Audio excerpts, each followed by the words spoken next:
지금부터 아팅쌤의 썰렁한 교리를 시작하도록 하겠습니다. 이번 시간에는 기도에 대해서 살펴보도록 하겠습니다.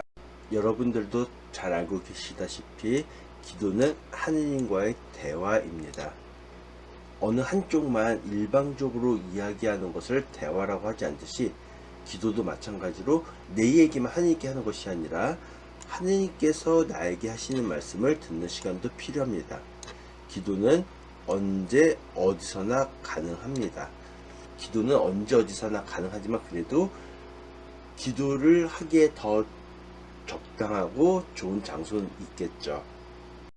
여러분이 이미 알고 있고 앞에서 살펴본 것처럼 기도는 일반적으로 하느님과 인간의 대화라고 정의됩니다. 즉 서로 말하고 듣는 것이라는 거죠.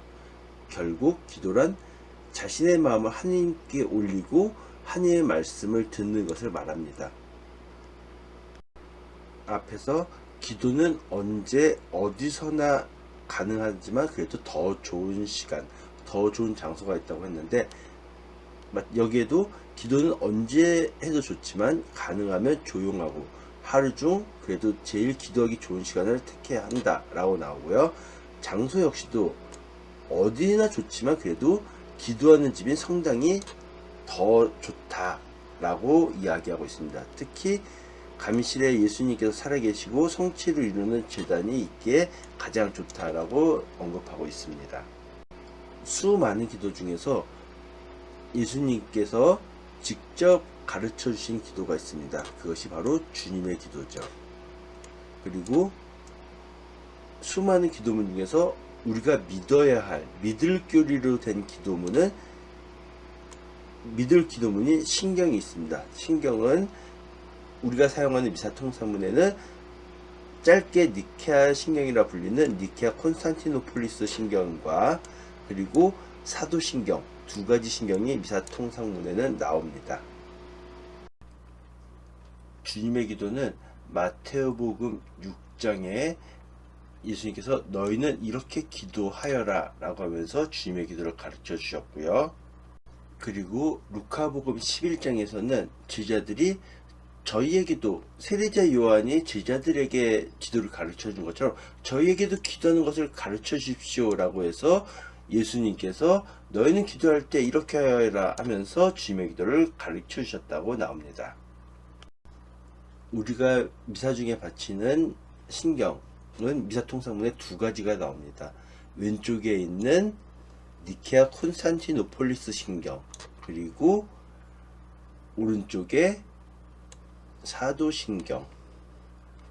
미사통상문에는 니케아 콘스탄티노폴리스 신경을 보통 바쳐야 되는데 사순시기와 불야시기에는 사도신경을 바칠 수 있다라고 되어 있습니다. 물론 사순시기 불야시기 아니라 그냥 일반 평일이나 다른 때도 사도신경을 바치기도 합니다. 하지만 원칙적으로는 니케아 콘스탄티노폴리스 신경을 바치는 게 원칙이고요.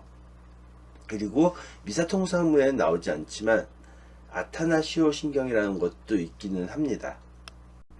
우리 가톨릭교에서 사용하는 십계명은 이 계명이 하느님의 이름을 함부로 부르지 말아죠. 그렇다면 하느님의 이름을 어떻게 부르는 것이 올바르게 부르는 것인가? 그것은 바로 하느님께 기도 드릴 때가 되겠습니다.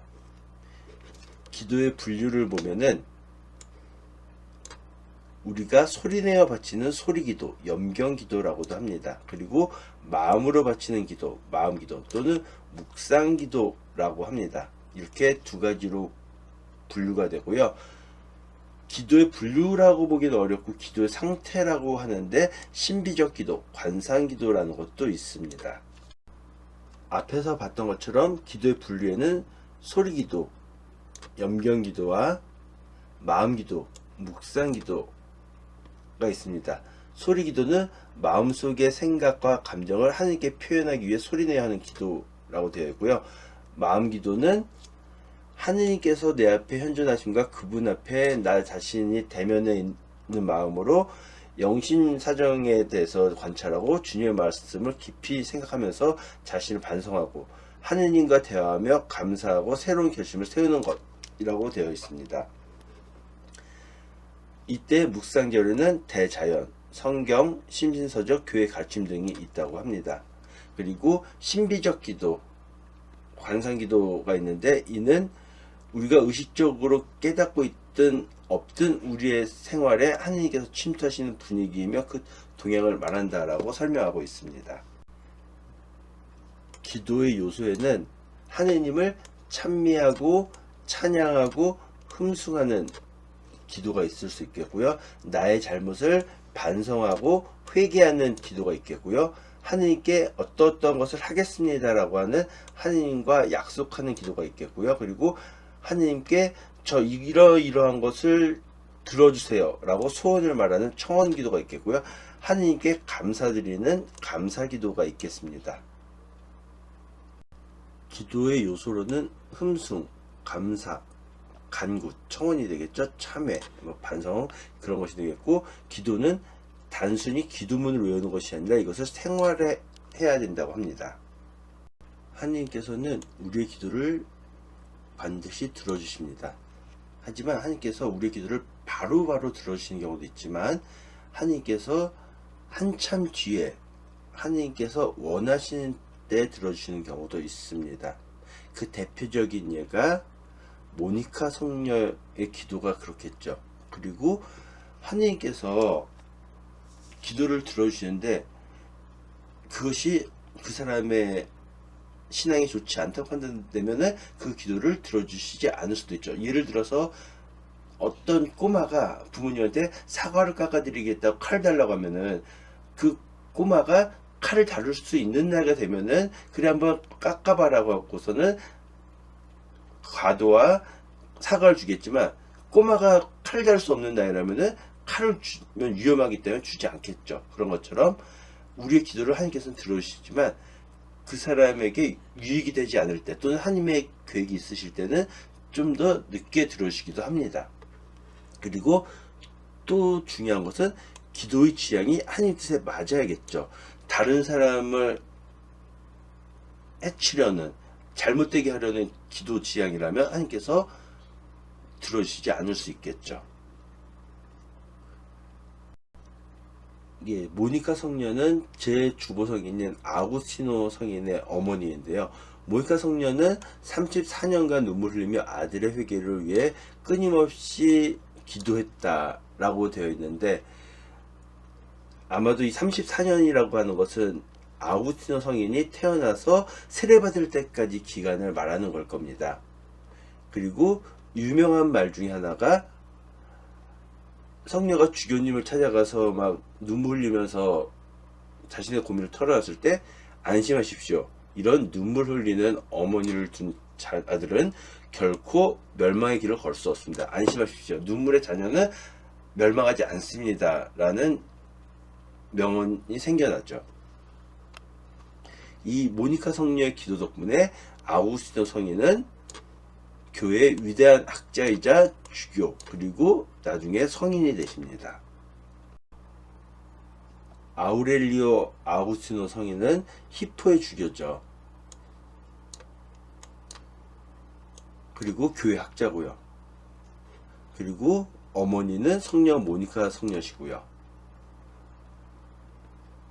근데 아우구스티노 성인은 그리스도교를 처음부터 잘 믿었던 것이 아니라 그리스도교를 따라서 정신적인 방황을 했고요. 15년 동안이나 지속된 방탕 생활을 하다가 아데오다투스라는 아들까지 낳게 됩니다. 그리고 마니교라고 하는 이단 종교를 믿으면서 진리를 얻으려고 9년 동안 약 10년 동안 시도했죠. 이렇게 15년 동안 올바르지 못한 생활하고 또 10년 가까이 잘못된 이단을 믿고 그랬음에도 불구하고 어머니이신 모니카 성녀가 포기하지 않고 눈물로 기도해서 아구스티노 성인은 387년에 세례를 받게 됩니다. 네, 354년에 아구스티노 성인이 태어나서 387년 세례를 받았으니까 이 기간 동안 모니카 성녀가 기도했다라고 하면은 34년 정도를 아구스tin 성인을 위해서 눈물로 기도를 한 거죠.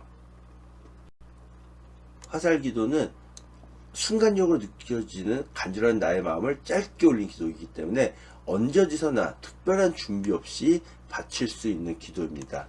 그리고 화살 기도는 성호경 없이 기도를 바칠 수 있습니다. 주모경은 주님의 기도의 주, 그리고 성모송의 모를 합쳐서 주모경이라고 부릅니다. 많은 경우 우리가 주님의 기도, 성모송, 영광송을 함께 바치는 경우가 많은데 주모경에는 영광송은 포함되지 않습니다. 보면은 주모경 해갖고 주님의 기도와 성모송 두 기도를 합쳐서 일컫는 말이다 라고 용어사전에 나오지요. 묵주기도는 예수님의 일생을 생각하면서 성모님과 함께 바치는 기도입니다.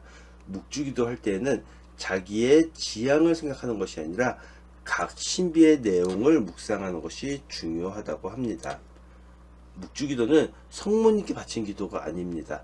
성모님과 함께 성모님을 통하여 하느님께 바치는 기도인 거죠. 모든 기도는 하느님께 바치는 기도입니다. 우리가 보면은 성모님께 바치는 기도, 성인들에게 바치는 기도, 천사들에게 바치는 기도라고 되어 있는데 엄밀하게 이야기하면 성모님께 바치는 기도, 성인들에게 바치는 기도, 천사들에게 바치는 기도가 아니라 성모님을 통하여 성모님과 함께 하느님께 바치는 기도, 성인들을 통하여 성인들과 함께 하느님께 바치는 기도, 천사들을 통하여 천사들과 함께 하느님께 바치는 기도, 즉 누구누구를 통하여 누구누구와 함께 하느님께 바치는 기도인 것입니다. 지금까지 들어주셔서 대단히 감사합니다.